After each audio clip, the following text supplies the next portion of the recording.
Hello, my name is Taylor Paraiso, and in this video I will be discussing VO2 and its relation to the Fick equation, as well as how these two parameters help an endurance athlete assess their endurance performance, allowing them to develop the proper training plan to improve their endurance performance.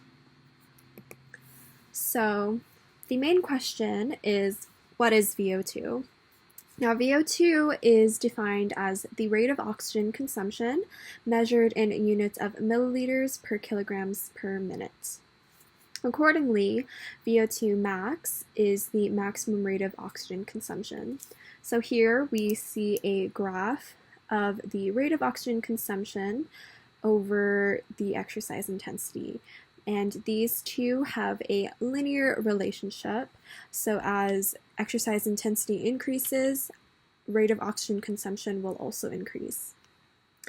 And we see that at a point, which I have labeled here as VO2 max, the line will plateau, and this is because the rate of oxygen consumption cannot be any higher than the VO2 max. So here is the Fick equation. It is VO2 is equal to HR, which is heart rate, times SV, the stroke volume, times the difference in the amount of oxygen in arterial blood and the amount of oxygen in venous blood. So now we are going to dive deeper into the different parameters of this equation. And so we will start with stroke volume, which appears as SV in the equation. And the stroke volume is the amount of blood in milliliters that is pumped out of the heart with each beat. Next is HR, which is the heart rate, and this is measured in units of beats per minute. And finally, the difference between the amount of oxygen in arterial blood and the amount of oxygen in venous blood is used to represent the amount of oxygen extracted from the blood in milliliters. Therefore, when we put together all of the units and we cancel out beats and milliliters of blood, we will see that it gives us milliliters of oxygen per minute, which is the rate of oxygen consumption, or VO2. So as we saw in the Fick equation, to get VO2, you multiply heart rate by the other parameters, and as a result, heart rate and VO2 are directly related to each other. It was observed by Shantz et al. That heart rate and VO2 at submaximal levels of work show a linear relationship, which can be seen here on this graph.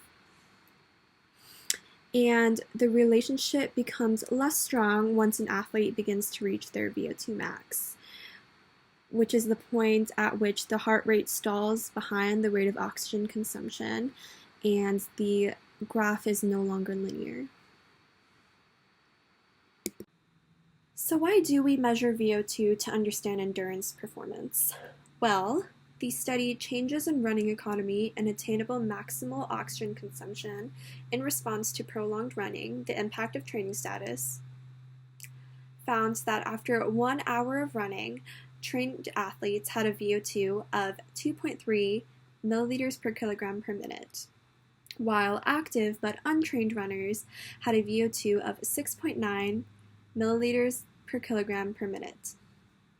And in the study Effects of 20 Weeks of Endurance and Strength Training on Running Economy, Maximal Aerobic Speed, and Gait Kinematics in Trained Runners, the authors found that both the VO2 max and the VO2 of the runners increased significantly compared to their pre-program values. Additionally, their VO2 max increased by 5%. So what we can conclude from this research is that VO2 is a very useful parameter that endurance athletes use to measure and study their performance. And it is a way for them to understand how efficiently they are using their oxygen given a maximum oxygen rate. And athletes can also be trained to become more efficient in their use of oxygen, as well as to have a higher VO2 max, as we saw in the second study from the previous slide.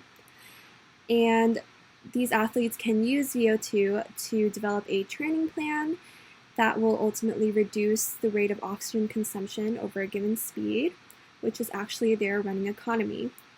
Now, running economy is a parameter that can be either economical or uneconomical.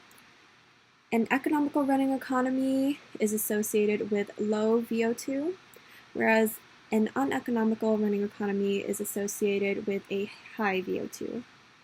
So as we saw in the previous slide, in the first study, the trained athletes had a lower VO2 of 2.3 milliliters per kilograms per minute, while the active but untrained runners had a VO2 of 6.9 milliliters per kilogram per minute.